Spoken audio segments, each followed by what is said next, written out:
Wetwogereranga ebbaga eriri mu kwekennenyeza Paalamenti liwa obuyinza bungi eri minisita okulondola amafuta ga Uganda. Okusinziira ku ssemateeka w'eggwanga, abakiise b'abantu balina okulondoola ensaasaanya ya ssente za gavumenti. Wabula mu bbago ly'amafuta, abakiise lyabasuula bbali nga kati baagala liteekebwemu obuwaayiro obubawo obuyinza okulondoola ensaasaanya wamu n'enzirukanya y'amafuta, wamu n'okuyisa abakungu abagenda okuddukanya ebitongole ebiddukanya amafuta ga Uganda. Baagala Pulezidenti Museveni ababalonda Paalamenti ebayise.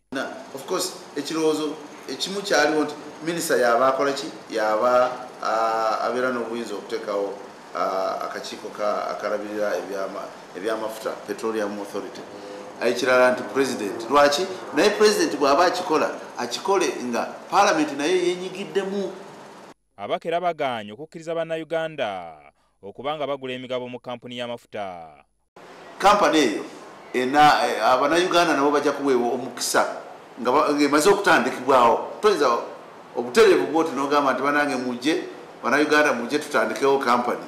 Olunaku lw'eggulo ababaka be bamu baleese ekiteeso nti wateekebwewo amateeka amakakali naddala ku nsonga z'amafuta, nti omuntu yenna anaasangibwa nga yeenyigidde mu kulya enguzi asibwe mayisa oba awanikibwe ekkalabba.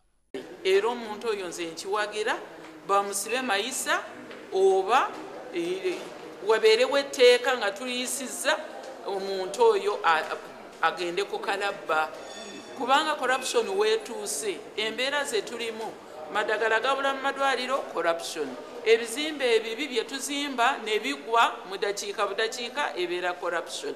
Bandibadde baweebwa n'ekibonero kya kuteekebwa kalabba, kubanga tetulina ngeri yonna gye tuyinza kulwanyisa buli bwanguzi mu Uganda wano okuggyako nga tutaddewo ebibonerezo ebikakali oba oliawo binaatiisa abalala.